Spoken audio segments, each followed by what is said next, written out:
வணக்கம் மக்களே, இன்றைக்கி நம்ம பார்க்க போகிற சம் பாருங்கள். ரயில்வேல கேட்ட some. A rod 88 cm long is bent into a circle. Find the radius of the circle. என்ன கேட்குறாங்கன்னா, 88 சென்டிமீட்டர் நீளமுள்ள ஒரு கம்பியை, இதான் அந்த கம்பி வச்சுக்கோங்க, ஓகேங்களா. 88 நீளமுள்ள ஒரு கம்பியை ஒரு வட்டமாக சர்க்கிளாக வளைக்க சொல்கிறாங்க. இது வளைச்சா இந்த சர்க்கிளோட ரேடியஸ் என்னவாக இருக்குன்னு கேட்குறாங்க, ஓகேங்களா.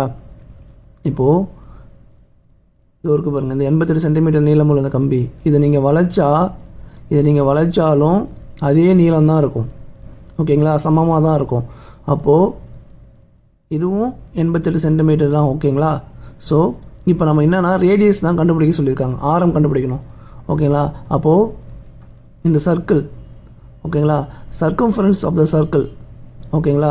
இது நம்ம இந்த ஃபார்முலா நம்ம யூஸ் பண்ணால் ஈஸியாக ரேடியஸ் கண்டுபிடிச்சிடலாம், ஓகேங்களா. ஸோ என்ன ஒரு circumference of the circle formula என்ன வரும், 2πr.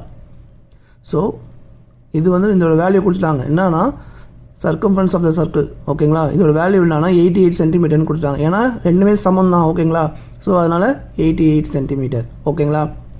இப்போது 2 இன்ட்டு பையோட வேல்யூ தெரியும், 22/7 இன்ட்டு r ஈக்குவல் டு 88, ஓகேங்களா. இந்த 22 88 அடிச்சுன்னா 4 டைம் வரும், இந்த 2 இந்த 4 அடிச்சுன்னா 2 டைம்ஸ் வரும், ஓகேங்களா. இந்த r அப்படியே இருக்கட்டும், இந்த 7 அந்த சைடு போச்சுன்னா 2 இன்ட்டு 7, அப்போது 14 centimetre. Radius of the circle என்னன்னா 14 சென்டிமீட்டர், ஓகேங்களா. இதுதான் இதோட ஆன்சர். இந்த மாதிரி சம் கேட்டாங்கன்னா எப்படி தான் நீங்கள் கண்டுபிடிக்கணும், ஃபஸ்ட்டு ட்ராயிங் போட்டு பாருங்கள், அப்போ தான் உங்களுக்கு ஈஸியாக புரியும், ஓகேங்களா. நெக்ஸ்ட் ஒரு சூப்பர் டெக்ல சந்திக்கலாம். நன்றி மக்களே.